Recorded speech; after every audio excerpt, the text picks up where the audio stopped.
வனத்து குயிலே நீ என்னை நினைத்து இசை பாடு.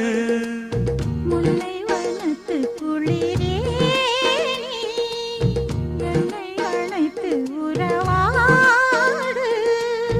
வேங்குழலின் ஓசையழ